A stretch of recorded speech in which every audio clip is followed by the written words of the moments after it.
Punjabi radio USA ਸੁਣ ਰਹੇ ਸਾਰੇ ਹੀ ਮਾਣਯੋਗ ਅਤੇ ਸਤਿਕਾਰਤ ਸਰੋਤਿਆਂ ਨੂੰ ਪੰਜਾਬੀ ਰੇਡੀਓ USA ਦੀ ਟੀਮ ਅਤੇ ਮੇਰੇ ਰਾਜਕਨਵੀਰ ਸਿੰਘ ਵੱਲੋਂ ਆਪ ਜੀ ਨੂੰ ਬਹੁਤ ਪਿਆਰ ਸਤਿਕਾਰ ਸਹਿਤ ਦੋਨੋਂ ਹੱਥ ਜੋੜ ਕੇ ਨਿੱਘੀ ਜਿਹੀ ਸਤਿ ਸ੍ਰੀ ਅਕਾਲ ਸਭ ਨੂੰ ਜੀ ਨੂੰ ਆਖਦੇ ਹਾਂ। ਸੋ ਤੇ ਪ੍ਰੋਗਰਾਮ ਖਬਰ ਤੇ ਨਜ਼ਰ ਦੇ ਵਿੱਚ ਆਪ ਸਭ ਦਾ ਨਿੱਘਾ ਸਵਾਗਤ ਹੈ। ਅੱਜ 9 ਸਤੰਬਰ ਦਿਨ ਸ਼ੁੱਕਰਵਾਰ ਤੇ ਸਾਡੇ ਨਾਲ ਸਵੇਰ ਦੇ ਖਬਰ ਤੇ ਨਜ਼ਰ ਪ੍ਰੋਗਰਾਮ ਦੇ ਵਿੱਚ ਜੁੜ ਚੁੱਕੇ ਨੇ ਮਿੰਟੂ ਗੁਰੂਸਰੀਆ ਜੀ ਮਲੋਟ ਸਟੂਡੀਓਜ਼ ਤੋਂ। ਮਿੰਟੂ ਜੀ ਆਇਆਂ ਨੂੰ ਪਿਆਰ ਭਰੀ ਨਿੱਘੀ ਸਤਿ ਸ੍ਰੀ ਅਕਾਲ ਜੀ। ਸ਼ੁਕਰੀਆ ਸਾਰਿਆਂ ਨੂੰ, ਸਤਿ ਸ੍ਰੀ ਅਕਾਲ ਜੀ। ਸਾਡੇ ਅੱਜ ਦੇ ਪ੍ਰੋਗਰਾਮ ਖਬਰ ਤੇ ਨਜ਼ਰ ਉਸ ਨੂੰ ਸਪਾਂਸਰ ਕਰਦੇ ਨੇ ਖਾਲਸਾ ਇੰਸ਼ੋਰੈਂਸ ਏਜੰਸੀ ਵਾਲੇ, ਜਿਨ੍ਹਾਂ ਦੇ ਕੋਲੋਂ ਤੁਸੀਂ ਪੂਰੇ ਅਮਰੀਕਾ ਭਰ ਦੇ ਵਿੱਚ ਹਰ ਇੱਕ ਤਰੀਕੇ ਦੀ ਇੰਸ਼ੋਰੈਂਸ ਕਰਵਾ ਸਕਦੇ ਹੋ। ਇੰਸ਼ੋਰੈਂਸ ਬਾਰੇ ਪਤਾ ਕਰਨ ਲਈ ਤੁਸੀਂ ਇਹਨਾਂ ਨੂੰ ਕਾਲ ਕਰੋ, ਨੰਬਰ 408-272-2500 4082722500। ਇਸੇ ਨਾਲ ਸੁਰਜੀਤ ਸਿੰਘ ਅਤੇ ਮਹਿੰਦਰ ਕੌਰ ਗੁਰਾਇਆ ਸੈਨ ਹੋਜ਼ੇ ਤੋਂ ਇਹਨਾਂ ਦਾ ਵੀ ਬਹੁਤ ਬਹੁਤ ਧੰਨਵਾਦ।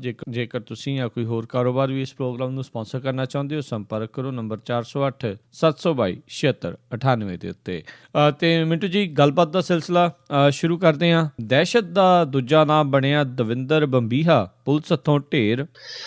ਅੱਜ ਇਹ ਮੇਰੇ ਖਿਆਲ ਦੇ ਨਾਲ ਤੜਕੇ ਹੋਇਆ ਜੀ ਪੁਲਿਸ ਮੁਕਾਬਲਾ, ਦੁਪਹਿਰ ਤੋਂ ਪਹਿਲਾਂ ਹੋਇਆ।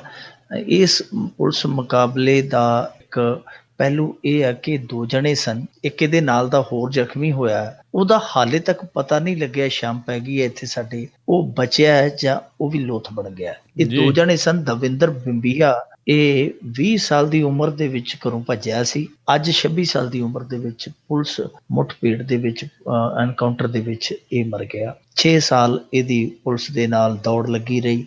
ਉਸ ਦੌੜ ਦੇ ਦੌਰਾਨੇ ਦੌੜ ਇਹਨੇ ਬਹੁਤ ਕਤਲ ਕੀਤੇ ਔਰ ਕਤਲ ਕਰਕੇ ਪੁਲਿਸ ਨੂੰ ਬਕਾਇਦਾ ਵੰਗਾਰਦਾ ਵੀ ਸੀ, ਪੋਸਟਾਂ ਵੀ ਪਾਉਂਦਾ ਸੀ ਕਿ ਇਹ ਤੇ ਹਾਲੇ ਟ੍ਰੇਲਰ ਆ, ਫਿਲਮ ਵਿਖਾਉਣੀ ਬਾਕੀ ਆ। ਬਹੁਤ ਸਾਰੇ ਇਹਨੇ ਕੰਮ ਕੀਤੇ, ਲੁੱਟਾਂ ਖੋਹਾਂ, ਕਤਲ, ਦਰਜਨਾਂ ਮੁਕੱਦਮੇ ਸਨ ਇਹਦੇ ਤੇ। ਪੁਲਿਸ ਇਹਦੇ ਮਗਰ ਬਹੁਤ ਜਲਦੀ ਲੱਗੀ ਪਈ ਸੀ ਕਿਉਂਕਿ ਇਸ ਸਮੇਂ ਸਭ ਤੋਂ ਖੂੰਖਾਰ ਇਹ ਸੀ ਗੈਂਗਸਟਰਾਂ ਦੇ ਵਿੱਚ ਦਵਿੰਦਰ ਬੰਬੀਹਾ ਜਾਂ ਵਿੱਕੀ ਗੌਂਡਰ ਹੋਰੀ ਸਨ, ਸੁੱਖਾ ਕਾਲਮਾ ਜਿਨ੍ਹਾਂ ਨੇ ਮਾਰਿਆ ਸੀ, ਉਹ ਫੜੇ ਗਏ ਸਨ। ਉਹਨਾਂ ਦੇ ਵਿੱਚੋਂ ਇੱਕ ਜਣਾ ਹਾਲੇ ਜਿਹੜਾ ਆ ਉਹ ਫਰਾਰ ਆ, ਬਾਕੀ ਸਾਰੇ ਹੀ ਤਕਰੀਬਨ ਹੈ ਜਿਹੜੇ ਉਹ ਵੱਡੇ ਗੈਂਗਸਟਰ ਫੜ ਲਏ ਸੀ ਸਿਵਾਏ ਦਵਿੰਦਰ ਬੰਬੀਹਾ ਤੋਂ। ਆ ਪਿੱਛੇ ਜੇ ਤਰਨਤਾਰਨ ਦੇ ਵਿੱਚ ਵੀ ਜਿਹੜੀ ਇੱਕ ਬਹੁਤ ਵੱਡੀ ਕਹੀਏ ਗੈਂਗਵਾਰ ਹੋਈ ਆ, ਜਿਹਦੇ 'ਚ ਦੱਸਦੇ ਕਿ 150-200 ਫਾਇਰ ਹੋਇਆ, ਤਾਂ ਉਹਦੇ ਵਿੱਚ ਵੀ ਇਹ ਜਿਹੜਾ ਦਵਿੰਦਰ ਬੰਬੀਹਾ ਇਹਨਾਂ ਦਾ ਗੈਂਗ ਸੀ, ਉਹਨੇ ਦੂਜਾ ਵਿਰੋਧੀ ਗੈਂਗ ਸੀ ਜਿਹੜਾ ਜੱਗੂ ਭਗਵਾਨਪੁਰੀਆ, ਉਹਦੇ ਬੰਦੇ ਚੁੱਕੇ ਹੋਏ ਸਨ। ਤੇ ਵੇਖ ਲਓ, ਬੰਦੇ ਚੁੱਕੇ ਜਿਵੇਂ ਪੁਲਿਸ ਲਈ ਫਿਰਦੀ ਹੈ, ਇਸ ਤਰ੍ਹਾਂ ਉਹ ਪੰਜਾਬ ਦੇ ਵਿੱਚ ਲਈ ਫਿਰਦੇ ਸਨ। ਤੇ ਬਾਅਦ ਦੇ ਵਿੱਚ ਹੁਣ ਜਿਹੜਾ ਇੱਕ ਪਹਿਲੂ ਉਹ ਇਹ ਨਿਕਲਦਾ ਹੈ ਕਿ ਉਹ ਦੂਜੇ ਜਿਹੜੇ ਵਿਰੋਧੀ ਸਨ ਇਸ ਗੈਂਗ ਦੇ, ਉਹਨਾਂ ਨੇ ਪੁਲਿਸ ਦੀ ਇਮਦਾਦ ਲਈ। ਪੁਲਿਸ ਨੇ ਆ ਕੇ ਉਹ ਜਿਹੜੀ ਕਹਿ ਲਈਏ ਜਿਹਨੂੰ ਬਾਅਦ ਚ ਗੈਂਗਵਾਰ ਬਣਾਇਆ ਗਿਆ, ਅਸਲ ਦੇ ਵਿੱਚ ਉਹ ਵੀ ਐਨਕਾਊਂਟਰ ਸੀ ਜਿਹਨੂੰ ਗੈਂਗਵਾਰ ਦਾ ਰੂਪ ਦਿੱਤਾ ਗਿਆ।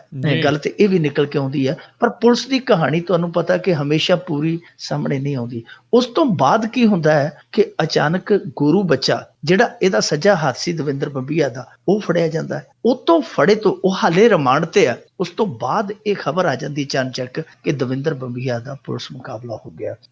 ਗੱਲਾਂ 2-3 ਨੇ। ਇੱਕ ਤੇ ਇਹ ਹੈ ਕਿ ਜਿਹੜੀ ਤਰਨਤਾਰਨ ਵਾਲੀ ਜਿਹਨੂੰ ਗੈਂਗਵਾਰ ਕਹਿੰਦੇ ਆ, ਜੋ ਲੋਕ ਉਸ ਨੂੰ ਪੁਲਿਸ ਮੁਕਾਬਲਾ ਦੱਸਦੇ ਕਿ ਪੁਲਿਸ ਨੇ ਉਹਦੇ 'ਚ ਡਬਲ ਕ੍ਰਾਸ ਕੀਤਾ, ਪੁਲਿਸ ਨੇ ਉਹਨਾਂ ਦੇ ਨਾਲ ਸਾਥ ਦੇਣ ਦਾ ਵਾਅਦਾ ਦੇ ਕੇ ਉੱਥੇ ਸਾਰਾ ਕੁਛ ਹੈ ਜਿਹੜਾ ਇਹਨਾਂ ਬੰਦਿਆਂ ਨੂੰ ਹੱਥ ਹਿੱਟ ਕਰ ਲਿਆ ਸੀ ਜਾਂ ਪੱਕਾ ਹੀ ਕਰ ਦਿੱਤਾ ਸੀ। ਇਹ ਤੇ ਹੁਣ ਪੁਲਿਸ ਹੀ ਦੱਸ ਸਕਦੀ ਹੈ, ਪਰ ਉੱਥੇ ਵਾਪਰਿਆ ਕੁਝ ਇਹੋ ਜਿਹਾ ਸੀ ਜਿਹੜੇ ਲੋਕ ਦੱਸਦੇ ਆ, ਜਿਹੜੇ ਇਹਨਾਂ ਦੀ ਦੁਨੀਆ ਤੇ ਬਹੁਤ ਨੇੜਿਓਂ ਨਿਗਾਹ ਰੱਖਦੇ ਆ। ਉਸ ਤੋਂ ਬਾਅਦ ਗੁਰੂ ਬੱਚਾ ਨੂੰ ਸਾਹਮਣੇ ਲਿਆਂਦਾ ਗਿਆ। ਗੁਰੂ ਬੱਚਾ ਵੀ ਭਗੌੜਾ ਸੀ 2-3 ਕਤਲਾਂ ਚੋਂ, ਉਹਨੂੰ ਜੀ ਆ ਕੇ ਫੜ ਲਿਆ, ਪਟਿਆਲਿਓਂ ਫੜ ਲਿਆ, ਇੱਥੋਂ ਫੜ ਲਿਆ। ਉਹ ਹਾਲੇ ਪੁਲਿਸ ਰਿਮਾਂਡ ਤੇ ਆ। ਹੁਣ ਦੇਖੋ, ਬਹੁਤ ਵੱਡਾ ਸਵਾਲ ਆ, ਐਡਾ ਹੁਸ਼ਿਆਰ, ਐਡਾ ਚਲਾਕ ਗੈਂਗਸਟਰ, ਉਹਦਾ ਸੱਜਾ ਹੱਥ ਫੜਿਆ ਜਾਂਦਾ, ਉਹ ਫਿਰ ਵੀ ਰਾਮਪੁਰਾ ਫੂਲ ਦੇ ਵਿੱਚ ਤੁਰਿਆ ਫਿਰੇ। ਸਮਝੋ ਬਾਹਰ ਆ ਗੱਲ ਕਿ ਐਡਾ ਨਦਾਨ ਸੀ ਉਹ ਕਿ ਉਹਦਾ ਸੱਜਾ ਹੱਥ ਪੁਲਿਸ ਦੇ ਰਿਮਾਂਡ ਤੇ ਆ, ਉਹ ਰਾਮਪੁਰਾ ਫੂਲ ਦੇ ਵਿੱਚ ਗਲੀਆਂ ਗਾਉਂਦਾ ਫਿਰੇ। ਸਮਝੋ ਬਾਹਰ ਆ।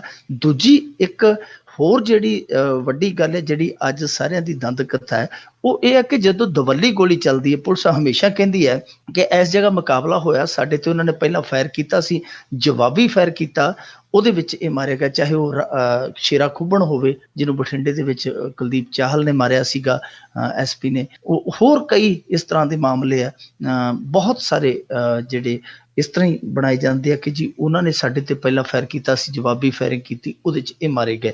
ਪਰ ਇਹ ਸਭ ਤੋਂ ਵੱਡਾ ਸਵਾਲ ਆ ਕਿ ਜਦੋਂ ਦਵੱਲੀ ਗੋਲੀ ਚੱਲਦੀ ਹੈ ਪੁਲਿਸ ਵਾਲੇ ਤੇ ਕਿਸੇ ਦੇ ਵੀ ਨਹੀਂ ਲੱਗਦੀ, ਉਹ ਹਮੇਸ਼ਾ ਮਾਰੇ ਇਹ ਹਮਲਾਵਰ ਜਾਂਦੇ ਆ, ਮਾਰੇ ਗੈਂਗਸਟਰ ਜਾਂਦੇ ਆ। ਸੋ ਕਈ ਤਰ੍ਹਾਂ ਦੇ ਚਰਚੇ ਆ, ਕਈ ਤਰ੍ਹਾਂ ਦੀਆਂ ਗੱਲਾਂ ਹੈ, ਪਰ ਪੁਲਿਸ ਬਹੁਤ ਕੁਝ ਲੁਕਾ ਕੇ ਬੈਠੀ ਹੈ। ਕਿਉਂਕਿ ਜਿਹੜੀ ਤਰਨਤਾਰਨ ਦੇ ਵਿੱਚ ਇਹ ਗੈਂਗਵਾਰ ਹੋਈ ਹੈ, ਅਖੌਤੀ ਗੈਂਗਵਾਰ ਜਿਹਨੂੰ ਆਪਾਂ ਕਹਿ ਸਕਦੇ ਹਾਂ, ਕਥਿਤ ਗੈਂਗਵਾਰ, ਉਹਦੇ ਵਿੱਚ ਇੱਕ ਚੀਜ਼ ਇਹ ਸੀਗੀ ਕਿ ਇੱਕ ਨੂੰ ਤੇ ਮਾਰ ਦਿੱਤਾ ਮੌਕੇ ਤੇ, ਉਹ ਜਿਹੜਾ ਪੱਟੀ ਦਾ ਸੀਗਾ, ਕੁਛ ਪੱਟੀ ਉਹਦੇ ਮਗਰ ਲੱਗਦਾ ਸੀ, ਇੱਕ ਜਿਉਂਦਾ ਫੜਿਆ ਸੀਗਾ, ਅਕਿਲ ਖੱਤਰੀ ਉਹਦਾ ਨਾਮ ਸੀ। ਅਕਿਲ ਖੱਤਰੀ ਕਿੱਧਰ ਗਿਆ ਉਸ ਤੋਂ ਬਾਅਦ ਅੱਜ ਤੱਕ ਉਹ ਵੀ ਬੁਝਾਰਤ ਆ ਜੀ, ਕਿਉਂਕਿ ਉਹਨੂੰ ਇਲਾਜ ਵਾਸਤੇ ਹਸਪਤਾਲ ਦਾਖਲ ਕਰਾਇਆ ਸੀ, ਉਹਨੂੰ ਜੇਲ੍ਹ 'ਚ ਭੇਜਿਆ, ਉਹਨੂੰ ਕਿਹੜੀ ਕੋਰਟ 'ਚ ਪੇਸ਼ ਕੀਤਾ, ਉਹਦੀ ਕੀ ਸਟੇਟਮੈਂਟ ਆ ਬਈ ਸਾਨੂੰ ਕਿੱਥੋਂ ਚੱਕਿਆ ਇਹਨਾਂ ਨੇ, ਕਿੱਥੇ ਕਿੱਥੇ ਰੱਖਿਆ, ਉਹ ਹਾਲੇ ਤੱਕ ਪੁਲਿਸ ਨੇ ਕੋਈ ਖੁਲਾਸਾ ਨਹੀਂ ਕੀਤਾ। ਬਹੁਤ ਸਾਰੀਆਂ ਕਹਾਣੀਆਂ ਨੇ ਇਸ ਘਟਨਾ ਦੇ ਪਿੱਛੇ, ਇਹਨਾਂ ਗੈਂਗਵਾਰਾਂ ਦੇ ਪਿੱਛੇ, ਇਹਨਾਂ ਗੈਂਗਸਟਰਾਂ ਦੇ ਪਿੱਛੇ ਬਹੁਤ ਲੁਕਵੀਆਂ ਕਹਾਣੀਆਂ, ਪਰ ਦੰਦ ਕਥਾਵਾਂ ਜਿਹੜੀਆਂ ਉਹ ਇਹੀ ਨੇ ਕਿ ਇਹ ਵਾਰ-ਵਾਰ ਜਦੋਂ ਇਸ ਤਰ੍ਹਾਂ ਦੇ ਇਨਕਾਊਂਟਰ ਹੁੰਦੇ ਆ ਕਿ ਉਹਦੇ 'ਚ ਇੱਕ ਪਾਸੜ ਹੀ ਕਾਰਵਾਈ ਕਿਉਂ ਹੁੰਦੀ, ਦੂਜੇ ਪਾਸੇ ਤੇ ਕਦੇ ਕੋਈ ਇਸ ਤਰ੍ਹਾਂ ਦਾ ਵੇਖਿਆ ਨਹੀਂ। ਸੋ ਇਹ ਹੁਣ ਦੇਖੋ, ਚਾਹੇ ਕੋਈ ਗੈਂਗਸਟਰ ਆ, ਚਾਹੇ ਕੋਈ ਕਾਤਲ ਆ, ਉਸ ਨੂੰ ਫਰਜ਼ੀ ਇਨਕਾਊਂਟਰ 'ਚ ਨਾ ਮਾਰਿਆ ਜਾਵੇ, ਇਹ ਕੋਈ ਕਾਨੂੰਨ, ਕੋਈ ਸੰਵਿਧਾਨ ਇਜਾਜ਼ਤ ਨਹੀਂ ਦਿੰਦਾ। ਸੋ ਇਸ ਕਰਕੇ ਇਹਨਾਂ ਮਾਮਲਿਆਂ ਦਾ ਜਿਹੜਾ ਥੋੜ੍ਹਾ ਜਿਹਾ ਇਹ ਸ਼ੱਕੀ ਪਹਿਲੂ ਹੈ, ਇਹ ਸਾਫ਼ ਹੋਣਾ ਚਾਹੀਦਾ ਹੈ। ਦੂਜੀ ਗੱਲ ਇਹ ਹੈ ਕਿ ਸਾਡੇ ਜਿਹੜੇ ਮੁੰਡੇ ਚੱਕਵੀਂ ਮੰਡੀਰ ਕਹਿ ਦਿੰਦੇ, ਜਿਹਨੂੰ ਚੱਕਵੇਂ ਮੁੰਡੇ ਕਹਿ ਦਿੰਦੇ ਆ, ਜਿਹੜੇ ਇਸ ਰਾਹ ਤੁਰੇ ਆ ਜਾਂ ਤੁਰਨ ਦੀ ਸੋਚ ਰਹੇ ਆ, ਉਹਨਾਂ ਨੂੰ ਇਹਨਾਂ ਮੌਤਾਂ ਤੋਂ ਸਬਕ ਜ਼ਰੂਰ ਲੈਣਾ ਚਾਹੀਦਾ ਹੈ। ਇਹ ਉਦਾਹਰਨ ਆ ਕਿ ਬਰੂਦ ਦੇ ਬਾਜ਼ਾਰ ਦੇ ਵਿੱਚ ਮਸ਼ਾਲ ਲੈ ਕੇ ਤੁਸੀਂ ਬਹੁਤੀ ਦੂਰ ਨਹੀਂ ਜਾ ਸਕਦੇ, ਬਹੁਤਾ ਲੰਮਾ ਨਹੀਂ ਪੈਂਡਾ ਤੈਅ ਕਰ ਸਕਦੇ। ਜੀ ਜੀ ਜੀ ਅਗਲੀ ਜੇ ਆਪਾਂ ਗੱਲ ਕਰੀਏ ਅਨੰਦਪੁਰ ਸਾਹਿਬ ਦੇ ਮਤੇ ਦੇ ਅਨੁਸਾਰ ਸ਼੍ਰੀ ਅੰਮ੍ਰਿਤਸਰ ਤੇ ਸ਼੍ਰੀ ਅਨੰਦਪੁਰ ਸਾਹਿਬ ਨੂੰ ਦੇਵਾਂਗੇ ਪਵਿੱਤਰ ਸ਼ਹਿਰ ਦਾ ਦਰਜਾ, ਕੇਜਰੀਵਾਲ ਦਾ ਵੱਡਾ ਐਲਾਨ। ਦੇਖੋ, ਅਰਵਿੰਦ ਕੇਜਰੀਵਾਲ ਨੇ ਵੀ ਉਹ ਪਤਾ ਖੇਡ ਦਿੱਤਾ ਜਿਹੜੇ ਪੱਤੇ ਨੇ ਅਕਾਲੀ ਦਲ ਦੀ ਕਿਸਮਤ ਹਮੇਸ਼ਾ ਪਲਟੀ ਹੈ, ਪੰਥਕ ਪੱਤਾ, ਇਹਨੂੰ ਆਪਾਂ ਪੰਥਕ ਪੱਤਾ ਹੀ ਕਵਾਂਗੇ, ਕਿਉਂਕਿ ਇਹ ਸਿੱਖ ਵੋਟ ਬੈਂਕ ਨੂੰ ਖੁਸ਼ ਕਰਨ ਲਈ ਇੱਕ ਕਵਾਇਦ ਆ। ਅੱਜ ਤੜਕੇ ਤੋਂ ਕਿਉਂਕਿ ਇਹਨਾਂ ਦੇ ਜਰਨਲਿਸਟ ਜਿਹੜੇ ਸਾਬਕਾ ਸਾਡੇ ਜਰਨਲਿਸਟ ਹੈ, ਕੰਵਰ ਸੰਧੂ, ਉਹਨਾਂ ਨੇ ਇੱਕ ਲਾਈਵ ਪ੍ਰੋਗਰਾਮ ਦੇ ਵਿੱਚ ਕਿਹਾ ਸੀ ਕਿ ਕੇਜਰੀਵਾਲ ਸਾਹਿਬ ਅੰਮ੍ਰਿਤਸਰ ਆਉਣਗੇ, ਉੱਥੇ ਇੱਕ ਬਹੁਤ ਵੱਡਾ ਐਲਾਨ ਕਰਨਗੇ। ਮੈਨੂੰ ਕਈ ਮਿੱਤਰਾਂ ਦੇ ਮੈਸੇਜ ਆ ਗਏ ਕਿ ਭਾਈ ਅੱਜ ਜਿਹੜਾ ਹੋ ਸਕਦਾ CM ਕੈਂਡੀਡੇਟ ਅਨਾਉਂਸ ਹੋ ਜਾਵੇ। ਮੇਰੇ ਮੰਨਣ 'ਚ ਗੱਲ ਜੀ ਨਹੀਂ ਆਈ। ਮੈਂ ਕਿਹਾ ਚਲੋ ਹੋ ਸਕਦਾ ਜੀ ਐਲਾਨ ਕੋਈ ਤਰ੍ਹਾਂ ਦਾ ਕਰ ਦੇਣ, ਪਰ ਅਸਲ ਦੇ ਵਿੱਚ ਐਲਾਨ ਸ਼ਾਮ ਤੱਕ ਇਹ ਹੋਇਆ ਕਿ ਅਸੀਂ ਸ਼੍ਰੀ ਅਨੰਦਪੁਰ ਸਾਹਿਬ ਤੇ ਅੰਮ੍ਰਿਤਸਰ ਨੂੰ ਹੌਲੀ ਸਿਟੀ ਜਿਹਨੂੰ ਕਹਿ ਦਿੰਦੇ ਆ ਅੰਗਰੇਜ਼ੀ ਦੇ ਵਿੱਚ, ਪੰਜਾਬੀ ਦੇ ਵਿੱਚ ਪਵਿੱਤਰ ਸ਼ਹਿਰ, ਉਹਦਾ ਰੁਤਬਾ ਦੇਵਾਂਗੇ। ਦੇਖੋ, ਮੇਰੇ ਖਿਆਲ ਦੇ ਨਾਲ ਜੇ ਤੁਸੀਂ ਗੂਗਲ ਤੇ ਜਾ ਕੇ ਸਰਚ ਕਰੋਗੇ ਨਾ, ਉੱਥੇ ਪਹਿਲਾਂ ਹੀ ਅੰਮ੍ਰਿਤਸਰ ਦਾ ਨਾਮ ਆਉਂਦਾ ਹੈ। ਹੌਲੀ ਸਿਟੀ ਆਫ ਇੰਡੀਆ ਜੇ ਤੁਸੀਂ ਸਰਚ ਕਰੋਗੇ, ਉਹ ਲਿਸਟ ਬੜੀ ਲੰਮੀ ਆ, ਉਹਦੇ 'ਚ ਵਾਰਾਣਸੀ ਵੀ ਆ, ਉਜੈਨ ਵੀ ਆ, ਸ਼ਿਰਡੀ ਵੀ ਆ, ਬੜੇ ਸਾਰੇ ਸ਼ਹਿਰ। ਮੇਰੇ ਖਿਆਲ ਦੇ ਨਾਲ ਜੇ ਤੁਸੀਂ ਗਿਣੋਗੇ ਤੇ ਉਹ 50 ਤੋਂ ਉੱਤੇ ਚਲੇ ਜਾਂਦੇ ਆ ਜਿਨ੍ਹਾਂ ਦੇ ਕੋਲ ਇਹ ਰੁਤਬਾ ਆਲਰੇਡੀ ਹੈ। ਪਰ ਉਹਨਾਂ ਸ਼ਹਿਰਾਂ ਦਾ ਜਾ ਕੇ ਹਾਲ ਵੇਖ ਲਓ, ਉਜੈਨ ਵੇਖ ਲਓ, ਵਾਰਾਣਸੀ ਜਿਹੜਾ ਮੋਦੀ ਦਾ ਚੋਣ ਖੇਤਰ ਹੈ, ਉਹਦਾ ਵੇਖ ਲਓ, ਲੋਕ ਕਿਵੇਂ ਤਰ੍ਹਾਂ ਉੱਥੇ ਕਰਦੇ ਆ, ਸਾਰਾ ਕੁਛ ਉੱਥੇ ਚੱਲੀ ਜਾਂਦਾ। ਸੋ ਇਹ ਇੱਕ ਕਹਿ ਸਕਦੇ ਹਾਂ ਕਿ ਠੀਕ ਆ, ਕੋਸ਼ਿਸ਼ ਵਧੀਆ ਹੈ, ਪਵਿੱਤਰ ਸ਼ਹਿਰ ਤੇ ਆਲਰੇਡੀ ਹੈ ਜੇ ਆਪਾਂ ਦੇਖੀਏ ਲਿਸਟ, ਪਰ ਉਹਦੇ ਅਮਲੀ ਤੌਰ ਤੇ ਜੇ ਵੇਖੀਏ ਅੰਮ੍ਰਿਤਸਰ ਦੇ ਵਿੱਚ ਕੱਖ ਵੀ ਨਹੀਂ ਹੈ। ਹੌਲੀ ਸਿਟੀ ਗੂਗਲ ਬਾਬਾ ਜ਼ਰੂਰ ਦੱਸਦਾ ਹੈ, ਜੇ ਉੱਥੇ ਜਾ ਕੇ ਵੇਖੀਏ ਤੇ ਉੱਥੇ ਕੋਈ ਇਹੋ ਜਿਹੀ ਗੱਲਬਾਤ ਦੀਦੀ ਨਹੀਂ। ਹਾਂ, ਜੇ ਇਹਨਾਂ ਨੇ ਐਲਾਨ ਕੀਤਾ ਕੱਲ ਨੂੰ ਇਹਨਾਂ ਦੀ ਸਰਕਾਰ ਬਣ ਜਾਂਦੀ ਹੈ, ਇਸ ਵਾਅਦੇ ਤੇ ਖਰੇ ਉਤਰਦੇ ਆ, ਸਿੱਖ ਚੰਗੀ ਇਹਨਾਂ ਦੀ ਕਦਰ ਕਰਨਗੇ, ਸਿੱਖ ਖੁਸ਼ ਵੀ ਹੋਣਗੇ। ਸਿੱਖਾਂ ਦੀ ਮੰਗ ਵੀ ਚਰੋਕੀ ਹੈ, ਔਰ ਇਹੀ ਮੰਗ ਜਿਹੜੀ ਸੀ ਉਦੋਂ ਦੋ ਫਿਰਕਿਆਂ ਦਾ ਟਕਰਾਅ ਵੀ ਬਣੀ। ਤੁਹਾਨੂੰ ਪਤਾ ਹੀ ਹੋਣਾ ਇਤਿਹਾਸ ਦਾ, ਜਦੋਂ ਇਸ ਤਰ੍ਹਾਂ ਦੀ ਮੰਗ ਉੱਠੀ ਸੀ ਸਿੱਖਾਂ ਦੇ ਇੱਕ ਧੜੇ ਨੇ, ਇੱਕ ਇਹਨਾਂ ਦੇ ਬਹੁਤ ਵੱਡੇ ਜਿਹੜੇ ਜਰਨੈਲ ਸਿੰਘ ਖਾਲਸਾ ਜੀ ਪਿੰਡਰਾਂ ਵਾਲੇ, ਉਹਨਾਂ ਨੇ ਚੁੱਕੀ ਸੀ ਮੰਗ, ਤੇ ਉਦੋਂ ਬਾਅਦ ਇੱਕ ਵਿਰੋਧ ਉੱਠਿਆ ਸੀ। ਵਿਰੋਧ ਇਸ ਤਰ੍ਹਾਂ ਦਾ ਸੀਗਾ ਕਿ ਉਹ ਸਹਿਣਯੋਗ ਹੀ ਨਹੀਂ ਸੀ। ਉਸ ਵਿਰੋਧ ਨੇ ਬਹੁਤ ਵੱਡਾ ਇੱਕ ਪੁਆੜਾ ਪਾ ਦਿੱਤਾ ਸੀਗਾ। ਸੋ ਇਸ ਤਰ੍ਹਾਂ ਦਾ ਇੱਕ ਉਹ ਇਤਿਹਾਸ ਆ ਕਿ ਉਦੋਂ ਵੀ ਮੰਗ ਉੱਠੀ ਤੇ ਉਦੋਂ ਵਿਰੋਧ ਹੋਇਆ।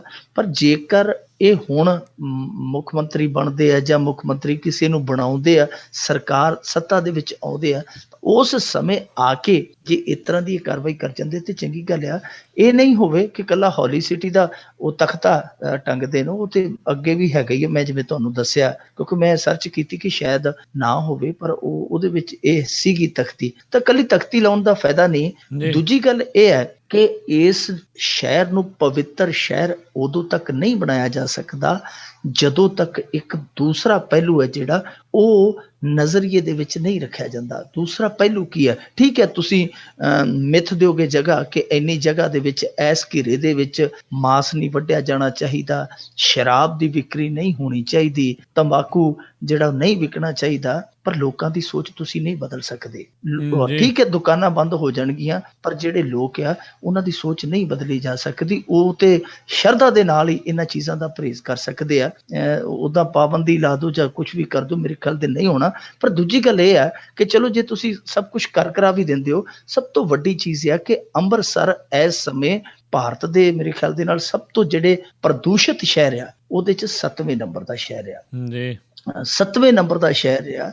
ਇਸ ਪਾਸੇ ਵੀ ਧਿਆਨ ਦੇਣ ਦੀ ਜ਼ਰੂਰਤ ਹੈ। ਜੇ ਕਿਸੇ ਨੂੰ ਪਵਿੱਤਰ ਸ਼ਹਿਰ ਬਣਾਉਣਾ ਹੈ ਤਾਂ ਮੇਰੇ ਖਿਆਲ ਦੇ ਨਾਲ ਸ਼ੁਰੂਆਤ ਹੀ ਇੱਥੋਂ ਕਰਨੀ ਚਾਹੀਦੀ ਹੈ। ਇਹ ਏਜੰਡਾ ਵੀ ਕੇਜਰੀਵਾਲ ਨੂੰ ਦੱਸ ਕੇ ਜਾਣਾ ਚਾਹੀਦਾ ਹੈ ਕਿ ਭਾਈ ਅਸੀਂ ਇਹਨੂੰ ਸਾਫ਼ ਸੁਥਰਾ ਕਿਵੇਂ ਕਰਾਂਗੇ, ਕਿਉਂਕਿ ਸਫਾਈ ਜਿਹੜੀ ਹੈ ਕਹਿੰਦੇ ਹੁੰਦੇ ਨਾ, ਜਹਾਂ ਸਫਾਈ ਤਹਾਂ ਖੁਦਾਈ, ਤੇ ਖੁਦਾਈ ਵੀ ਉੱਥੇ ਹੈ ਜਿੱਥੇ ਸਫਾਈ ਹੈ। ਸੋ ਇਸ ਕਰਕੇ ਇਹਨਾਂ ਨੂੰ ਇਸ ਚੀਜ਼ ਬਾਰੇ ਵੀ ਸਾਫ਼ ਕਰਨਾ ਚਾਹੀਦਾ ਕਿ ਜੋ ਪ੍ਰਦੂਸ਼ਿਤ ਸ਼ਹਿਰ ਹੈ, ਖਾਸ ਤੌਰ ਤੇ ਲੁਧਿਆਣਾ ਹੈ, ਅੰਮ੍ਰਿਤਸਰ ਹੈ, ਇਨਵਾਇਰਮੈਂਟ ਇੱਕ ਬਹੁਤ ਵੱਡੀ ਚਿੰਤਾ ਹੈ ਸਾਡੇ ਇੱਥੋਂ ਦੀ।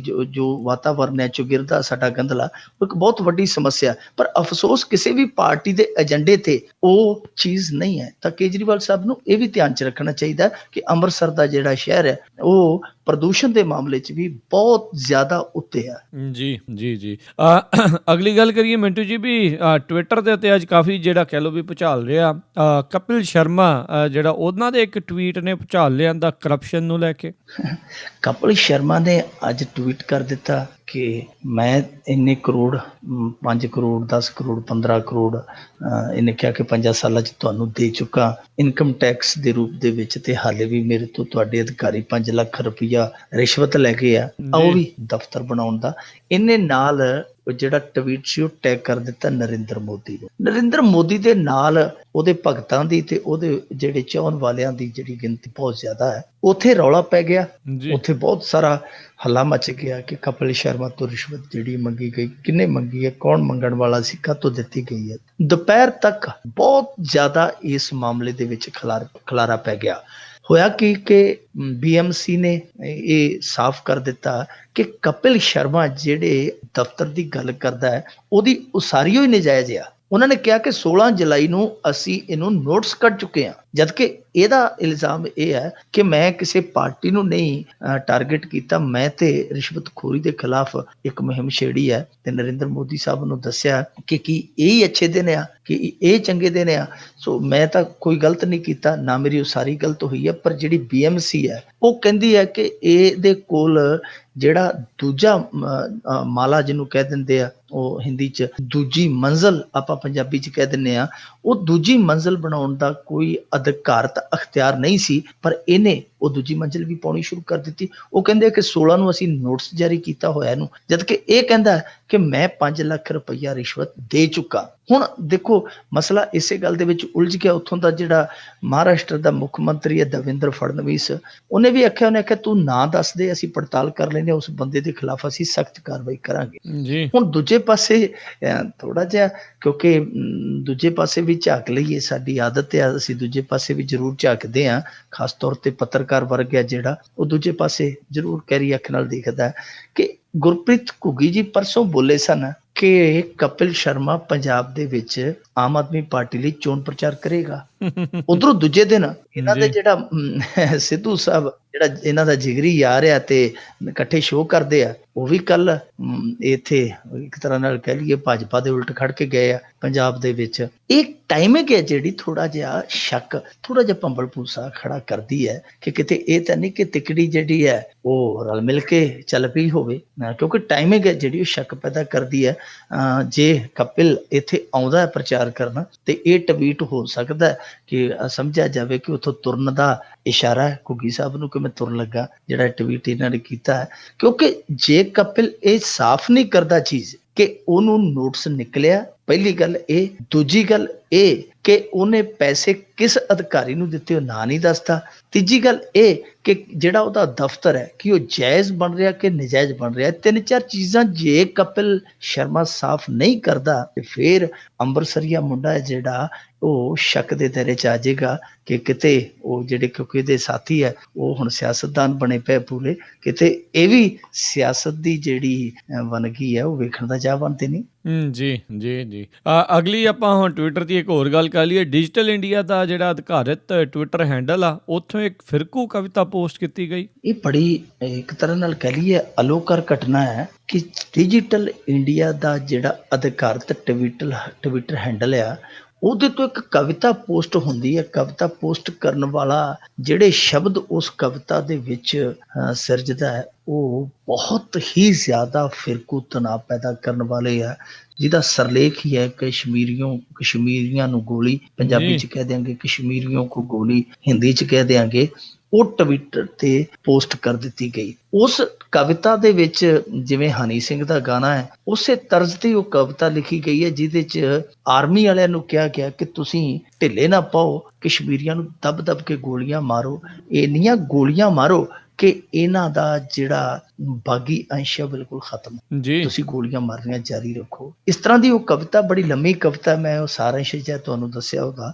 ਉਸ ਤੋਂ ਬਾਅਦ ਇੱਕ ਹੱਲਾ ਮਚ ਗਿਆ ਕਿਉਂਕਿ ਉਹ ਸਰਕਾਰ ਦਾ ਸਰਕਾਰੀ ਅਧਿਕਾਰਤ ਟਵਿੱਟਰ ਅਕਾਊਂਟ ਸੀ ਜਿਹਦੇ ਤੋਂ ਇਹੋ ਜਿਹੀ ਕਵਿਤਾ ਜਿਹੜੀ ਉਹ ਪੋਸਟ ਹੋਈ। ਇਹ ਫਿਰ ਮਸਲਾ ਜਿਹੜਾ ਭਖਿਆ ਜਦੋਂ, ਉਦੋਂ ਨਾਲ ਦੀ ਨਾਲ ਜਿਹੜਾ ਇੱਥੋਂ ਦਾ ਸਾਡਾ ਸੂਚਨਾ ਪ੍ਰਸਾਰਣ ਮੰਤਰੀ ਹੈ ਰਵੀ ਸ਼ੰਕਰ ਪ੍ਰਸਾਦ, ਉਹਨੂੰ ਆਉਣਾ ਪਿਆ ਸਾਹਮਣੇ। ਉਹਨੇ ਆ ਕੇ ਸਫਾਈ ਦਿੱਤੀ, ਉਹਨੇ ਕਿ ਸਾਨੂੰ ਖੇਦ ਆ ਤੇ ਜਿਹੜੇ ਇਹ ਮੁੰਡੇ ਨੇ ਇਹ ਕੀਤੀ ਸੀ, ਜਿਹੜੇ ਅਧਿਕਾਰੀ ਨੇ ਇਹ ਪੋਸਟ ਕੀਤੀ ਸੀ ਕਵਿਤਾ, ਅਸੀਂ ਉਹਨੂੰ ਬਰਖਾਸਤ ਕਰ ਦਿੱਤਾ ਹੈ। ਹੁਣ ਸਵਾਲ ਸਭ ਤੋਂ ਵੱਡਾ ਇਹ ਪੈਦਾ ਹੁੰਦਾ ਹੈ ਕਿ ਇਹ ਹੋਇਆ ਕਿਉਂ? ਕੀ ਤੁਸੀਂ ਉਹਨਾਂ ਬੰਦਿਆਂ ਦੇ ਹੱਥ ਦੇ ਵਿੱਚ ਇਹੋ ਜਿਹੇ ਅਧਿਕਾਰਤ ਅਕਾਊਂਟ ਦਿੱਤੇ ਆ ਜਿਨ੍ਹਾਂ ਦਾ ਜਿਹੜਾ ਮਾਨਸਿਕ ਤਵਾਜ਼ਨ ਆ ਉਹ ਫਿਰਕਾ ਪ੍ਰਸਤੀ ਦੇ ਨਾਲ ਗ੍ਰਸਿਆ ਹੋਇਆ? ਕਿ ਇਹੋ ਜਿਹੇ ਬੰਦੇ ਤੁਸੀਂ ਆਪਣੀ ਟੀਮ ਦੇ ਵਿੱਚ ਸ਼ਾਮਲ ਕੀਤੇ ਆ ਜਿਹੜੇ ਸਮਾਜ ਦੇ ਵਿੱਚ ਇਹੋ ਜਿਹੀ ਉਤਲ ਪੁਤਲ ਮਚਾ ਸਕਦੇ ਆ, ਜਿਨ੍ਹਾਂ ਨੂੰ ਇੰਨੀ ਅਕਲ ਨਹੀਂ? ਇਹ ਦੇਖੋ ਇੱਕ ਬਹੁਤ ਸੰਜੀਦਾ ਵਿਸ਼ਾ ਸੀ ਪਰ ਸਾਡੇ ਲੋਕ ਭੁੱਲ ਜਾਂਦੇ ਆ। ਜਿਸ ਦਿਨ ਪਠਾਨਕੋਟ ਦੇ ਵਿੱਚ ਅੱਤਵਾਦੀ ਹਮਲਾ ਹੋਇਆ ਏਅਰਬੇਸ ਸਟੇਸ਼ਨ ਤੇ, ਮੁਕਾਬਲਾ ਪਹਿਲੇ ਦਿਨ ਸ਼ਾਮ ਤੱਕ ਪਹੁੰਚਿਆ ਸੀ। ਉਧਰੋਂ ਕੀ ਹੋਇਆ ਕਿ ਨਰਿੰਦਰ ਮੋਦੀ ਦੇ ਟਵਿੱਟਰ ਅਕਾਊਂਟ ਤੋਂ ਵਧਾਈ ਦਾ ਸੰਦੇਸ਼ ਆ ਗਿਆ ਕਿ ਜੀ ਮੁਕਾਬਲਾ ਖਤਮ ਹੋ ਗਿਆ, ਅੱਤਵਾਦੀ ਮਾਰ ਦਿੱਤੇ ਆ, ਵਧਾਈ ਹੋਵੇ। ਉਧਰੋਂ ਆਪਣੇ ਇੱਥੋਂ ਦੇ ਭਾਰਤ ਦੇ ਫੌਜੀਆਂ ਦੀਆਂ ਲਾਸ਼ਾਂ ਡਿੱਗ ਰਹੀਆਂ ਸੀ, ਉਧਰੋਂ ਵਧਾਈ ਮੈਸੇਜ ਆ ਗਿਆ। ਉਹਦਾ ਬੜਾ ਰੌਲਾ ਪਿਆ। ਪਰ ਇਸੇ ਤਰ੍ਹਾਂ ਦਾ ਇੱਕ ਟਵੀਟ ਰਾਜਨਾਥ ਵੱਲੋਂ ਆ ਗਿਆ। ਉਹ ਦੋਨੇ ਟਵੀਟ ਜਿਹੜੇ ਸੀਗੇ ਚਰਚਾ ਦਾ ਵਿਸ਼ੇ ਬਣੇ, ਪਰ ਥੋੜਾ ਸਮੇਂ ਲਈ ਲੋਕੀ ਭੁੱਲ ਗਏ ਕਿਉਂਕਿ ਉਹ ਮੁਕਾਬਲਾ ਜਿਹੜਾ 3-4 ਦਿਨ ਚੱਲ ਗਿਆ ਤੇ ਉਹ ਟਵੀਟ ਸੀਗੇ ਜਿਹੜੇ ਜਿਨ੍ਹਾਂ ਦਾ ਰੌਲਾ ਪਿਆ ਉਹ ਭੁਲਾ ਕੇ ਚਰਚਾ ਦੇ ਵਿੱਚ ਹੀ ਖਤਮ ਹੋ ਗਏ। ਬਾਅਦ ਦੇ ਵਿੱਚ ਪਤਾ ਲੱਗਿਆ ਕਿ ਜਿਹੜੇ ਟਵੀਟ ਇਹਨਾਂ ਦੇ ਅਕਾਊਂਟ ਦੇ ਵਿੱਚੋਂ ਆਏ ਸਨ ਨਰਿੰਦਰ ਮੋਦੀ ਤੇ ਰਾਜਨਾਥ ਦੇ, ਨਰਿੰਦਰ ਮੋਦੀ ਬਾਰੇ ਪਤਾ ਇਹ ਲੱਗਿਆ ਕਿ ਨਰਿੰਦਰ ਮੋਦੀ ਦਾ ਜਿਹੜਾ ਟਵਿੱਟਰ ਅਕਾਊਂਟ ਆ ਉਹ ਇੱਕ ਬਹੁਤ ਤਗੜਾ ਕਾਰਪੋਰੇਟ ਘਰਾਣਾ ਹੈ, ਉਹ ਸੰਚਾਲਿਤ ਕਰਦਾ। ਰਾਜਨਾਥ ਬਾਰੇ ਇਹ ਪਤਾ ਲੱਗਿਆ ਕਿ ਇਹਦਾ ਜਿਹੜੇ ਸੰਘ ਦੀ ਟੀਮ ਆ ਉਹ ਟਵਿੱਟਰ ਅਕਾਊਂਟ ਚਲਾਉਂਦੀ ਹੈ। ਪਰ ਬਹੁਤੀ ਚਰਚਾ ਨਹੀਂ ਹੋਈ। ਪਰ ਪ੍ਰਧਾਨ ਮੰਤਰੀ ਜਾਂ ਰਾਜਨਾਥ ਸਿੰਘ ਨੇ ਕਿਤੇ ਵੀ ਸਪਸ਼ਟ ਨਹੀਂ ਕੀਤਾ, ਕਿਤੇ ਵੀ ਨਹੀਂ ਆਖਿਆ ਕਿ ਇਹ ਟਵਿੱਟਰ ਅਕਾਊਂਟ ਹੈ ਜੀ ਸਾਡੀ ਕੋਈ ਦੂਸਰੀ ਟੀਮ ਚਲਾਉਂਦੀ ਹੈ, ਜਾਂ ਕੁਝ ਵੀ ਸਫਾਈ ਨਹੀਂ ਦਿੱਤੀ, ਨਾ ਹੀ ਚਰਚਾ ਹੋਈ। ਹੁਣ ਇੱਥੇ ਆ ਗਈ ਇੱਕ ਟਵੀਟ ਹੋਰ ਬੜਾ ਬਵਾਲ ਦਾ ਕਾਰਨ ਬਣਿਆ ਸੀ, ਪਰ ਅਫਸੋਸ ਉਹ ਵੀ ਬਹੁਤਾ ਕਾਂਗਰਸ ਨੇ ਸੀਰੀਅਸਲੀ ਨਹੀਂ ਲਿਆ। ਬੰਗਾਲ ਦੀ ਜਿਹੜੀ ਕਾਂਗਰਸ ਇਕਾਈ ਸੀ ਉਹਨਾਂ ਨੇ ਸਿੱਖ ਕਤਲੇਆਮ ਦਾ ਜਿਹੜਾ ਇੱਕ ਸਭ ਤੋਂ ਕਹਿ ਲਈਏ ਕਿ ਦਰਦਮੰਦ ਨਾਅਰਾ ਸੀਗਾ, ਉਸ ਸਮੇਂ ਦਾ ਦਰਦਦਾਇਕ ਨਾਅਰਾ ਸੀਗਾ ਜਿਹੜਾ ਇਹ ਜਬ ਕੋਈ ਬੜਾ ਪੇੜ ਗਿਰਤਾ ਹੈ ਤਾਂ ਧਰਤੀ ਹਿਲਤੀ ਹੈ, ਉਹ ਪੋਸਟ ਕਰ ਦਿੱਤਾ ਸੀ। ਸੋ ਇਹ ਚੀਜ਼ਾਂ ਜਿਹੜੀਆਂ ਇਹ ਤੇ ਬਹੁਤ ਗਲਤ ਹੋ ਰਹੀਆਂ ਨੇ ਜੋ ਹੋ ਰਹੀਆਂ। ਤਾਂ ਇਹਦਾ ਇੱਕ ਅਰਥ ਇਹ ਨਿਕਲਦਾ ਕਿ ਜਿਹੜੇ ਲੋਕ ਇਹਨਾਂ ਮਹੱਤਵਪੂਰਨ ਅਕਾਊਂਟਾਂ ਨੂੰ ਚਲਾ ਰਹੇ ਆ ਉਹ ਲੋਕ ਉਹੋ ਜਿਹੀ ਆ ਜਿਵੇਂ ਕਹਿ ਸਕਦੇ ਆ ਕਿ ਬਾਂਦਰ ਦੇ ਹੱਥ ਉਸਤਰੇ ਵਾਲੀ ਗੱਲ ਆ। ਜੀ ਜੀ ਜੀ ਜੀ ਬਿਲਕੁਲ। ਅਗਲੀ ਗੱਲ ਕਰੀਏ ਭਾਜਪਾ ਦਾ ਗੁਜਰਾਤ ਅੰਦਰ ਸੰਕਟ। ਅਮਿਤ ਸ਼ਾਹ ਦੇ ਸਮਾਗਮ ਦੇ ਵਿੱਚ ਜ਼ਬਰਦਸਤ ਹੰਗਾਮਾ ਕਹਿੰਦੇ ਵਿੱਚੋਂ ਨਿਕਲਣਾ ਪਿਆ। ਇਹ ਜਿਸ ਦਿਨ ਰਾਹੁਲ ਗਾਂਧੀ ਦੀ ਸਭਾ ਦੇ ਵਿੱਚੋਂ ਖਟੀਆ ਲੂਟ ਮੱਛੀ ਹੈ ਉਸ ਦਿਨ ਇਹਨਾਂ ਨੇ ਮਜ਼ਾਕ ਉਡਾਇਆ ਸੀ, ਕਹਿੰਦੇ ਕਿ ਰਾਹੁਲ ਗਾਂਧੀ ਦੇ ਜਿਹੜੇ ਸਮਾਗਮ ਹੈ ਉਹਨਾਂ ਦੇ ਵਿੱਚ ਹੋਰ ਤੇ ਕੁਝ ਹੁੰਦਾ ਨਹੀਂ, ਖਾਟ ਹੀ ਹੈ ਤੇ ਖਾਟ ਖੜੀ ਹੋ ਜਾਂਦੀ ਹੈ। ਇਹਨਾਂ ਨੇ ਮਜ਼ਾਕ ਉਡਾਇਆ ਸੀ ਕਿ ਖਾਟ ਹੀ ਹੁੰਦੀ ਹੈ ਤੇ ਖਾਟ ਲੋਕੀ ਲੈ ਜਾਂਦੇ ਆ, ਬਸ ਗੱਲ ਖਤਮ ਆ। ਪਰ ਹੋਇਆ ਕੀ ਕਿ ਦਿਨ ਦੋ ਨਹੀਂ ਪਏ, ਇਹਨਾਂ ਦੀ ਆਪਣੀ ਵੀ ਖਟੀਆ ਖੜੀ ਹੋ ਗਈ। ਔਰ ਹੋਈ ਵੀ ਕਿੱਥੇ? ਗੁਜਰਾਤ ਦੇ ਵਿੱਚ, ਜਿੱਥੋਂ ਅਮਿਤ ਸ਼ਾਹ ਆਉਂਦਾ ਹੈ, ਜਿੱਥੋਂ ਨਰਿੰਦਰ ਮੋਦੀ ਆਉਂਦਾ ਹੈ। ਹੋਈ ਵੀ ਕਿੱਥੇ? ਜਿੱਥੇ ਇਹਨਾਂ ਨੇ ਆਪ ਸਮਾਗਮ ਰੱਖਿਆ ਸੀ ਪਟੇਲਾਂ ਦੇ ਗੜ ਸੂਰਤ ਦੇ ਅੰਦਰ। ਉੱਥੇ ਤੁਹਾਨੂੰ ਪਤਾ ਕਿ ਪਿਛਲੇ ਸਾਲ ਬਹੁਤ ਵੱਡਾ ਅੰਦੋਲਨ ਚੱਲਿਆ ਸੀ ਉੱਥੇ। ਇੱਕ ਤਰ੍ਹਾਂ ਨਾਲ ਕਹਿ ਲਈਏ ਕਿ ਹਾਰਦਿਕ ਪਟੇਲ ਨੇ ਇਹ ਸਾਰੇ ਭਾਰਤ ਦੇ ਵਿੱਚ ਹੀ ਭੂਚਾਲ ਲਿਆ ਦਿੱਤਾ ਸੀ। 19-20 ਸਾਲ ਦਾ ਉਹ ਨੌਜਵਾਨ ਸੀ। ਪਟੇਲਾਂ ਦਾ ਐਸਾ ਉਹਨੇ ਸੰਘਰਸ਼ ਛੇੜਿਆ ਕਿ ਇੱਕ ਵਾਰੀ ਇਹਨਾਂ ਦੀ ਜਾਨ ਜਿਹੜੀ ਮੁੱਠੀ 'ਚ ਆ ਗਈ ਸੀ। ਉਸ ਤੋਂ ਬਾਅਦ ਉੱਥੇ ਹਿੰਸਾ ਵੀ ਹੋਈ। ਸਭ ਤੋਂ ਜ਼ਿਆਦਾ ਹਿੰਸਾ ਜਿਹੜੇ ਇਲਾਕੇ 'ਚ ਹੋਈ ਸੀ, ਸੂਰਤ ਦਾ ਇਲਾਕਾ ਸੀ ਉਹ, ਉੱਥੇ ਹੀ ਇਹ ਸਮਾਗਮ ਰੱਖਿਆ ਗਿਆ ਸੀ। ਸਮਾਗਮ ਇਹਨਾਂ ਨੇ ਇਸ ਤਰ੍ਹਾਂ ਰੱਖ ਲਿਆ ਕਿ ਜਿਹੜੇ ਪਟੇਲ ਕੁਛ ਇਹਨਾਂ ਦੇ ਸੀ ਨੇੜੂ, ਉਹਨਾਂ ਨੂੰ ਕਿਹਾ ਕਿ ਤੁਸੀਂ ਸਮਾਗਮ ਰੱਖ ਲਓ, ਸਾਨੂੰ ਸਨਮਾਨਿਤ ਕਰ ਦਿਓ ਤਾਂ ਕਿ ਥੋੜਾ ਜਿਹਾ ਮੈਸੇਜ ਹੈ ਪਟੇਲਾਂ 'ਚ ਚੰਗਾ ਜਾਵੇ। ਉਹਨਾਂ ਨੇ ਸਮਾਗਮ ਰੱਖ ਲਿਆ। ਪਟੇਲਾਂ ਨੇ ਸਨਮਾਨਿਤ ਕਰਨਾ ਸੀ ਇਹਨੂੰ, ਅਮਿਤ ਸ਼ਾਹ ਨੂੰ। ਇਸ ਤੋਂ ਪਹਿਲਾਂ ਕਿ ਉਹ ਸਨਮਾਨਿਤ ਕਰਦੇ, ਉੱਥੇ ਅਪਮਾਨਿਤ ਕਰਨ ਦਾ ਸਿਲਸਿਲਾ ਸ਼ੁਰੂ ਹੋ ਗਿਆ, ਕਿਉਂਕਿ ਹਾਰਦਿਕ ਪਟੇਲ ਦੇ ਉੱਥੇ ਜੈ ਜੈਕਾਰ ਦੇ ਨਾਰੇ ਲੱਗਣੇ ਸ਼ੁਰੂ ਹੋ ਗਏ। ਉਹਨਾਂ ਨੇ ਜ਼ਿੰਦਾਬਾਦ ਹਾਰਦਿਕ, ਜ਼ਿੰਦਾਬਾਦ ਹਾਰਦਿਕ ਕਰ ਦਿੱਤੀ। ਮਹੱਲਾ ਮਚ ਗਿਆ ਉੱਥੇ। ਉੱਥੇ ਤੇ ਮੰਜੀਆਂ ਲੁੱਟੀਆਂ ਗਈਆਂ ਸਨ ਰਾਹੁਲ ਗਾਂਧੀ ਦੀ ਸਭਾ ਦੇ ਵਿੱਚ। ਇੱਥੇ ਉਹਨਾਂ ਨੇ ਕੁਰਸੀਆਂ ਹੀ ਜਿਹੜੀਆਂ ਉਹ ਦੂਰੀਆਂ ਕਰ ਦਿੱਤੀਆਂ ਕੁੱਟ-ਕੁੱਟ ਕੇ। ਉਹ ਸਮਾਗਮ ਜਿਹੜਾ ਸੀਗਾ ਉਹਦੇ ਵਿੱਚ ਸਿਰਫ 4 ਮਿੰਟ ਅਮਿਤ ਸ਼ਾਹ ਬੋਲਿਆ। 4 ਮਿੰਟ ਦੇ ਵਿੱਚ ਵੀ 1 ਮਿੰਟ ਤੇ ਮੈਂ ਇਨਕਾ ਸ਼ੁਕਰੀਆ ਕਰਤਾ ਹੂੰ, ਮੈਂ ਉਨਕਾ ਸ਼ੁਕਰੀਆ ਕਰਤਾ ਹੂੰ ਜਿन्होंने ये आयोजित किया वो आयोजित किया, ਉਹਦੇ 'ਚ ਹੀ ਚਲੇ ਗਿਆ। 2-3 ਮਿੰਟ ਹੀ ਬੋਲਿਆ, ਮੁੜ ਕੇ ਢਿੱਲੇ ਜਿਹੇ ਬੋਲ ਕਰਕੇ ਉੱਥੋਂ ਨਿਕਲ ਗਿਆ। ਉੱਥੇ ਹੀ ਮੁੱਖ ਮੰਤਰੀ ਸੀਗਾ। ਸੋ ਇਹਨਾਂ ਦਾ ਜਿਹੜਾ ਉੱਥੇ 21 ਸਾਲ ਦਾ ਰਾਜ ਆ, ਭਾਜਪਾ ਪਿਛਲੇ 21 ਸਾਲ ਤੋਂ ਉੱਥੇ ਸੱਤਾ ਤੇ ਕਾਬਜ਼ ਆ। ਉਹ ਐਤਕੀ ਲੱਗਦਾ ਕਿ ਉਸ ਰਾਜ ਦੀਆਂ ਚੂੜਾਂ ਜਿਹੜੀਆਂ ਹਿੱਲ ਗਈਆਂ, ਕਿਉਂਕਿ ਪਟੇਲ ਹੈ ਜਿਹੜੇ, ਉਹ ਇੱਕ ਤੇ ਬਹੁਤ ਸਾਰਾ ਪਟੇਲਾਂ ਦਾ ਤਬਕਾ ਇਹੋ ਜਿਹਾ ਜਿਹੜੇ ਜਾਂ ਤੇ ਬਹੁਤ ਰਈਸ ਨੇ, ਜਾਂ ਬਹੁਤ ਵੱਡੀ ਅਫਸਰਸ਼ਾਹੀ ਦਾ ਹਿੱਸਾ, ਜਾਂ ਕਾਰੋਬਾਰੀ ਹੈ। ਬਹੁਤ ਇਸ ਤਰ੍ਹਾਂ ਦੇ ਵੱਡੇ ਵੱਡੇ ਅਹੁਦਿਆਂ ਤੇ ਪਹੁੰਚੇ ਹੋਏ ਪਟੇਲ ਨੇ। ਪਾਟੀਦਾਰ ਇੱਕ ਉਹਨਾਂ ਦਾ ਸਮੁਦਾਇ, ਇੱਕ ਕਹਿ ਲਈਏ ਕਿ ਉਹਨਾਂ ਦਾ ਹਿੱਸਾ ਹੈ। ਤਾਂ ਪਾਟੀਦਾਰ ਜਿਹੜੇ ਸੰਘਰਸ਼ ਕਰਦੇ ਆ, ਉਹ ਤੇ ਜਿਹੜੇ ਉੱਚੇ ਰੁਤਬਿਆਂ ਤੇ ਬੈਠੇ ਆ ਪਟੇਲ, ਉਹ ਐਤਕੀ ਇੱਕ ਇਹਨਾਂ ਦੇ ਖਿਲਾਫ ਨਵੀਂ ਚੁਣੌਤੀ ਬਣ ਕੇ ਵਿਚਰਨ ਜਾ ਰਹੇ ਆ। ਦੂਜੀ ਗੱਲ ਇਹ ਹੈ ਕਿ ਗੁਜਰਾਤ ਦੇ ਵਿੱਚ ਅਸੀਂ ਦੇਖਿਆ ਸੀ ਜਦੋਂ ਮਰੀ ਗਾਂ ਦੀ ਖੱਲ ਲਾ ਰਹੇ ਸੀ ਕੁਝ ਨੌਜਵਾਨ, ਉਹਨਾਂ ਦੀ ਖੱਲ ਇਹਨਾਂ ਦੇ 5-6 ਮੁਸਟੈਂਡਿਆਂ ਨੇ ਲਾ ਦਿੱਤੀ ਸੀ। ਉਸ ਤੋਂ ਬਾਅਦ ਦਲਿਤ ਤੇ ਮੁਸਲਮਾਨ ਉਹ ਇੱਕ ਫਰੰਟ ਤੇ ਖੜੇ ਹੋ ਗਏ ਸਨ ਆ ਕੇ। ਇਹ ਇੱਕ ਮੰਚ ਤੇ ਉਹਨਾਂ ਨੇ ਇੱਕ ਦੂਜੇ ਦੀਆਂ ਬਾਹਾਂ ਫੜ ਲਈਆਂ ਸੀ ਕਿ ਅੱਡ ਅੱਡ ਹੋ ਕੇ ਛਤਰ ਖਾਨ ਨਾਲੋਂ ਚੰਗਾ ਇਕੱਠੇ ਹੋਈਏ। ਉਹ ਅੱਡ ਇਕੱਠੇ ਹੋ ਗਏ। ਪਟੇਲ ਆ ਜਿਹੜੇ, ਉਹ ਅੱਡ ਖਲੋ ਗਏ ਇਹਨਾਂ ਦੇ ਵਿਰੋਧ ਦੇ ਵਿੱਚ। ਪਿੱਛੇ ਜੇ RSS ਨੇ ਇੱਕ ਸਰਵੇ ਕਰਾਇਆ ਸੀ, ਉਹਨਾਂ ਨੇ ਇਹਨਾਂ ਨੂੰ ਸਪਸ਼ਟ ਕਹਿਤਾ ਸੀ, ਮੋਦੀ ਤੇ ਅਮਿਤ ਸ਼ਾਹ ਨੂੰ, ਕਿ ਭਾਈ 182 ਸੀਟਾਂ ਚੋਂ ਤੁਹਾਨੂੰ 60-70 ਮਿਲੀਆਂ ਜੇ, ਆਪਣਾ ਪੜ੍ਹਿਆ ਵਿਚਾਰ ਲਓ। ਤਾਂ ਇਹਨਾਂ ਨੇ ਇੱਕ ਕਵਾਇਦ ਸ਼ੁਰੂ ਕੀਤੀ ਸੀ ਕਿ ਪਟੇਲਾਂ ਨੂੰ ਪਲੂਸੀਏ ਥੋੜਾ ਜਿਹਾ, ਪਰ ਹੋਇਆ ਉਲਟਾ ਹੈ। ਹੁਣ ਲੱਗਦਾ ਹੈ ਕਿ ਗੁਜਰਾਤ ਦੇ ਵਿੱਚੋਂ ਜਿਹੜਾ ਕਹਿੰਦੇ ਹੁੰਦੇ ਸੀ ਕਿ ਨਰਿੰਦਰ ਮੋਦੀ ਤੇ ਗੁਜਰਾਤ ਜੋਗਾ ਇਹ ਤੇ ਗੁਜਰਾਤ ਇਹਦੇ ਜੋਗੀ, ਉਹ ਐਤਕੀ ਲੱਗਦਾ ਕਿ ਮੁਹਾਵਰਾ ਜਿਹੜਾ ਸ਼ਾਇਦ ਬਦਲਿਆ ਜਾਏਗਾ। ਜੀ ਜੀ ਜੀ।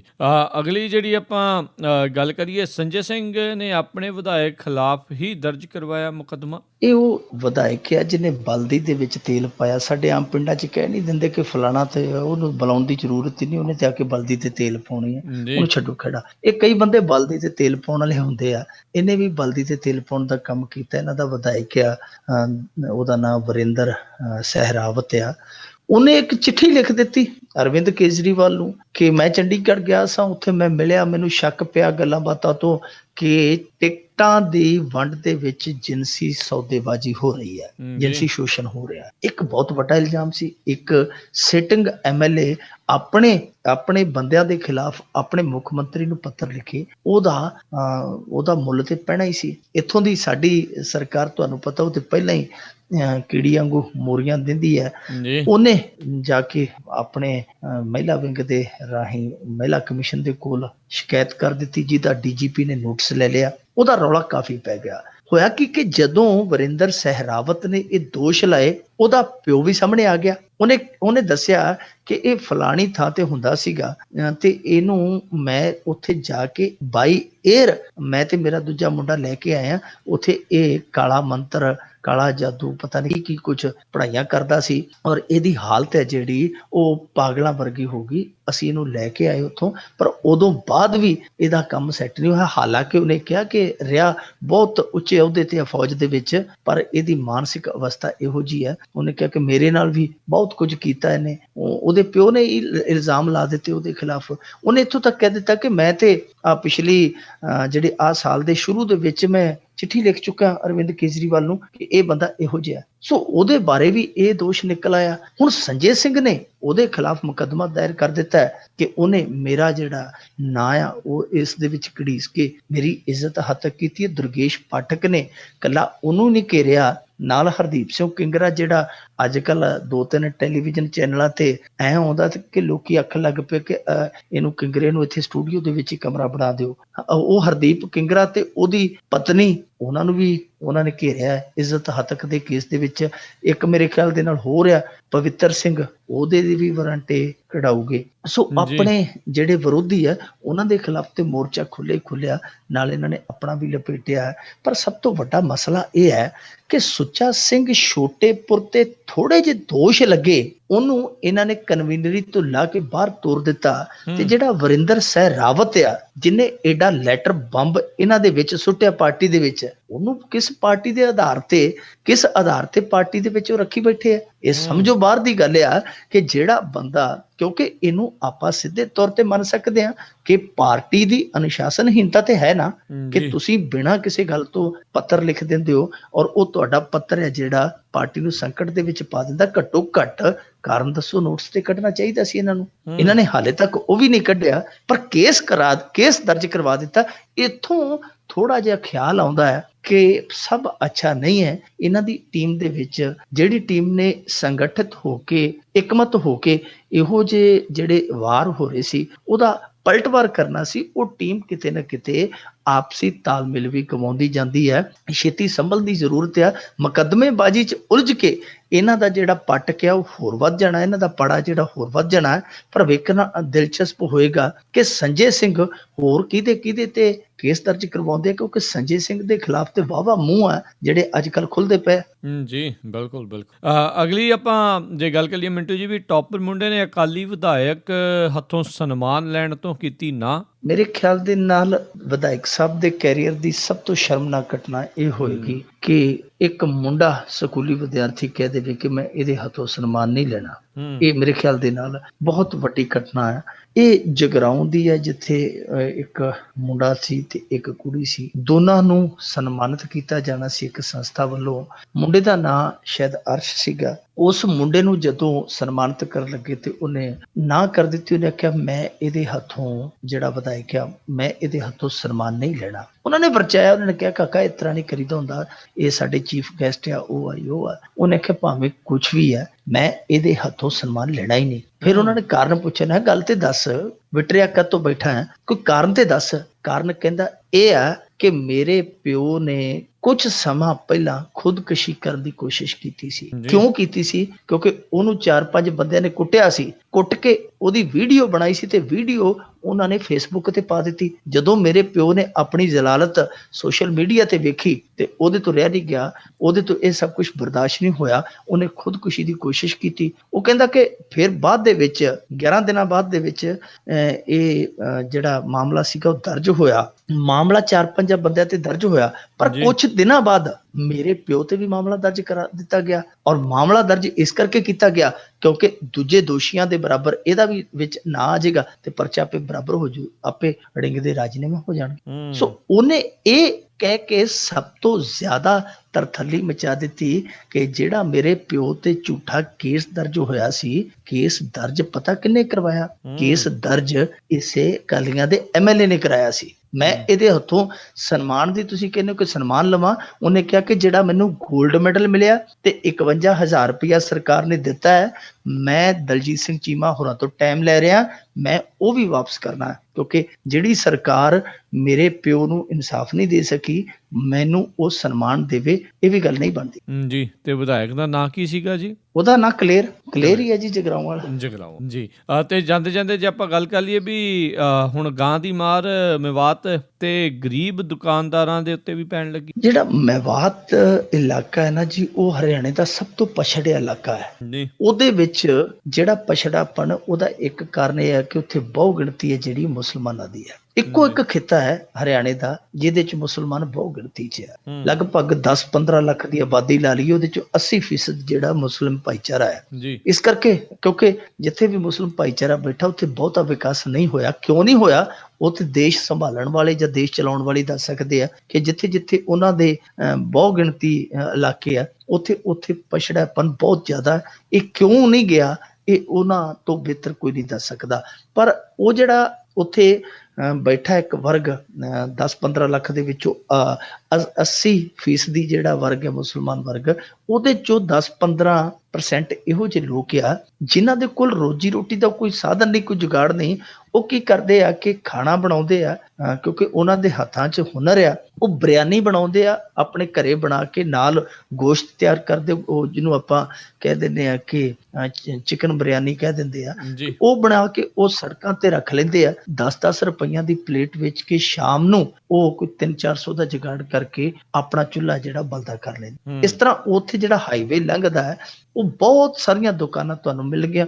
ਉੱਤੇ ਪੱਲੀ ਦੀ ਉਹ ਛੱਤ ਜੀ ਪਾ ਲੈਂਦੇ ਆ, ਥੱਲੇ ਕੋ ਬੈਂਚ ਜਿਹਾ ਪਿਆ ਹੁੰਦਾ, ਤਖਤ ਬੋਝ ਜਿਹਨੂੰ ਕਹਿੰਦੇ ਆ, ਉੱਤੇ ਉਹ ਬਿਰਿਆਨੀ ਰੱਖੀ ਹੁੰਦੀ ਆ, ਲੰਘਦੇ ਟੱਪਦੇ ਆ ਜਿਹੜੇ ਉਹ ਖਾਈ ਜਾਂਦੇ ਆ। ਹੁਣ ਇੱਥੇ ਇਹਨਾਂ ਨੂੰ ਸ਼ਿਕਾਇਤ ਮਿਲੀ ਕਿਉਂਕਿ ਹਰਿਆਣਾ ਉਹ ਰਾਜ ਆ ਜਿੱਥੇ ਸਭ ਤੋਂ ਪਹਿਲਾਂ ਗਊ ਰੱਖਿਆ ਕਾਨੂੰਨ ਜਿਹੜਾ ਪਾਸ ਹੋਇਆ ਸੀ। ਉੱਥੇ ਨਾ ਤੇ ਕੋਈ ਮੀਟ ਲਿਜਾ ਸਕਦਾ, ਨਾ ਕੋਈ ਵੇਚ ਸਕਦਾ ਗਾਂ ਦਾ, ਨਾ ਕੋਈ ਖਰੀਦ ਸਕਦਾ, ਨਾ ਹੀ ਇਸ ਮੰਤਵ ਲਈ ਗਾਂ ਨੂੰ ਲਿਜਾ ਸਕਦਾ। ਸੋ ਉੱਥੇ ਕਾਨੂੰਨ ਦੀ ਸਖਤਾਈ ਹੈ। ਜਿਹੜਾ ਕੋਈ ਇਸ ਤਰ੍ਹਾਂ ਕਰਦਾ ਫੜਿਆ ਜਾਂਦਾ, 3 ਸਾਲ ਤੋਂ ਲੈ ਕੇ 10-15 ਸਾਲ ਤੱਕ ਦੀ ਕੈਦ ਵੀ ਉਹਨਾਂ ਨੇ ਰੱਖੀ ਹੋਈ ਹੈ। ਉਹਨਾਂ ਨੂੰ ਸ਼ਿਕਾਇਤ ਮਿਲ ਗਈ, ਉਹਨਾਂ ਨੇ ਸਾਰੀਆਂ ਬਿਰਿਆਨੀਆਂ ਦੇ ਉੱਥੋਂ ਸੈਂਪਲ ਭਰ ਲਏ ਆ।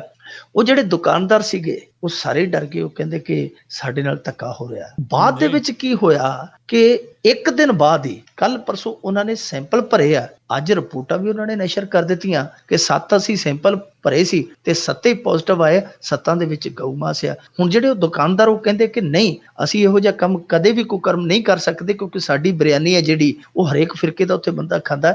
ਅਸੀਂ ਮੁਰਗਾ ਵਰਤਦੇ ਆ ਜਾਂ ਅਸੀਂ ਜਿਹੜਾ ਕੋਈ ਇਸ ਤਰ੍ਹਾਂ ਦਾ ਸਾਡੇ ਭਾਈਚਾਰੇ ਦਾ ਬੰਦਾ, ਉਹਦੇ ਲਈ ਅਸੀਂ ਮੱਝ ਦਾ ਮਾਸ ਵਰਤਦੇ, ਅਸੀਂ ਗਾਂ ਦਾ ਮਾਸ ਨਹੀਂ ਵਰਤਦੇ।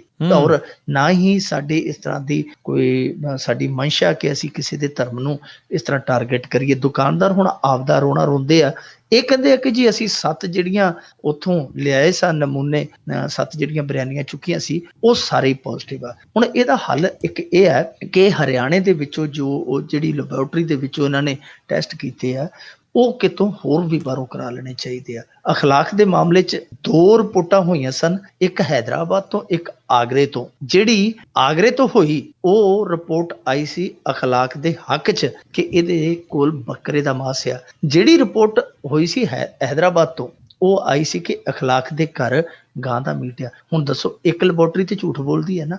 ਜੀ ਉਹਦੇ ਖਿਲਾਫ ਤੁਸੀਂ ਕੀ ਕਾਰਵਾਈ ਕੀਤੀ? ਕਿਤੇ ਕਿਸੇ ਨੇ ਦੱਸਿਆ। ਅਖਲਾਕ ਦੇ ਪਰਿਵਾਰ ਦੇ ਉਲਟਾ ਦਾਦਰੀ ਕਾਂਡ ਜਿਹੜਾ ਹੋਇਆ ਸੀ, ਜਿਹੜਾ ਮਾਰਿਆ ਸੀ ਕੁੱਟ ਕੇ ਭੀੜ ਨੇ ਮੁਹੰਮਦ ਇਖਲਾਕ, ਉਹਦੀ ਗੱਲ ਕਰਦਾ ਵਾਂ ਕਿ ਅਖਲਾਕ ਦੇ ਉਲਟਾ ਪਰਿਵਾਰ ਤੇ ਵੀ ਕੇਸ ਦਰਜ ਹੋ ਗਿਆ ਸੀ। ਹੁਣ 2 ਅੱਡ-ਅੱਡ ਰਿਪੋਰਟਾਂ, ਤਾਂ ਜੇ ਉੱਥੇ 2 ਅੱਡ-ਅੱਡ ਰਿਪੋਰਟਾਂ ਆ ਸਕਦੀਆਂ ਤੇ ਹੋ ਸਕਦਾ ਇੱਥੇ ਵੀ ਕੋਈ ਰਿਪੋਰਟ ਦੇ ਵਿੱਚ ਕੋਈ ਮਾੜਾ ਮੋਟਾ ਇੱਧਰ ਉੱਧਰ ਕਰ ਲਿਆ ਹੋਵੇ। ਸੋ ਇਸ ਕਰਕੇ ਉਹਨਾਂ ਦੀ ਤਸੱਲੀ ਕਰਾਉਣੀ ਬਹੁਤ ਜ਼ਰੂਰੀ ਹੈ ਕਿਉਂਕਿ ਉਹਨਾਂ ਦਾ ਰੋਜੀ ਰੋਟੀ ਦਾ ਮਸਲਾ ਹੈ। ਹਜ਼ਾਰਾਂ ਟੱਬਰ ਜਿਹੜੇ ਆ ਉਹ ਇਸ ਬਿਰਿਆਨੀ ਤੇ ਜਿਹੜੇ ਮਸਰ ਆ, ਇਸ ਕਰਕੇ ਉਹਨਾਂ ਦੀ ਸੰਤੁਸ਼ਟੀ ਬਹੁਤ ਜ਼ਰੂਰੀ ਹੈ। ਹਾਂ, ਜੇ ਕੋਈ ਗੁਨੇਗਾਰ ਨਿਕਲਦਾ ਉਹਦੇ ਲਈ ਜੋ ਤੁਹਾਡਾ ਕਾਨੂੰਨ ਹੈ ਭਾਈ, ਉਹਨੂੰ ਦੰਡ ਦੇ ਦਿਓ। ਜੀ ਬਿਲਕੁਲ। ਬਹੁਤ ਬਹੁਤ ਧੰਨਵਾਦ ਮਿੰਟੂ ਜੀ ਤੁਹਾਡਾ, ਤੁਸੀਂ ਸਾਡੇ ਨਾਲ ਜੁੜੇ, ਇਹਨਾਂ ਖਬਰਾਂ ਬਾਰੇ ਸਾਨੂੰ ਵਿਸਤਾਰ 'ਚ ਜਾਣਕਾਰੀਆਂ ਦਿੱਤੀਆਂ। ਅਗਲੇ ਬੁਲੇਟਿਨ ਤੱਕ ਲਈ ਤੁਹਾਡਾ ਬਹੁਤ ਬਹੁਤ ਧੰਨਵਾਦ, ਮਿਹਰਬਾਨੀ, ਸਤਿ ਸ੍ਰੀ ਅਕਾਲ ਜੀ। ਸ਼ੁਕਰੀਆ। ਤੇ ਸੋ ਇੱਥੇ ਹੀ ਸਾਡਾ ਅੱਜ ਦਾ ਇਹ ਪ੍ਰੋਗਰਾਮ ਖਬਰ ਤੇ ਨਜ਼ਰ ਉਹ ਵੀ ਹੁਣ ਸਮਾਪਤ ਹੁੰਦਾ। ਹੁਣ ਮੈਨੂੰ ਰਾਜਕਨਵੀਰ ਸਿੰਘ ਨੂੰ ਵੀ ਇਜਾਜ਼ਤ ਦਿਓ। ਮੇਰੇ ਵੱਲੋਂ ਵੀ ਆਪ ਸਭ ਨੂੰ ਬਹੁਤ ਪਿਆਰ ਸਤਿਕਾਰ ਸਾਹਿਬ ਦੋਨੋਂ ਅੱਜ ਜੋੜ ਕੇ ਨਿੱਘੀ ਜਿਹੀ ਸਤਿ ਸ੍ਰੀ ਅਕਾਲ। ਜਿਉਂਦੇ ਵਾਸਤੇ ਰਹੋ, ਹੱਸਦੇ ਖੇਲਦੇ ਰਹੋ ਤੇ ਸੁਣਦੇ ਰਹੋ ਪੰਜਾਬੀ ਰੇਡੀਓ USA।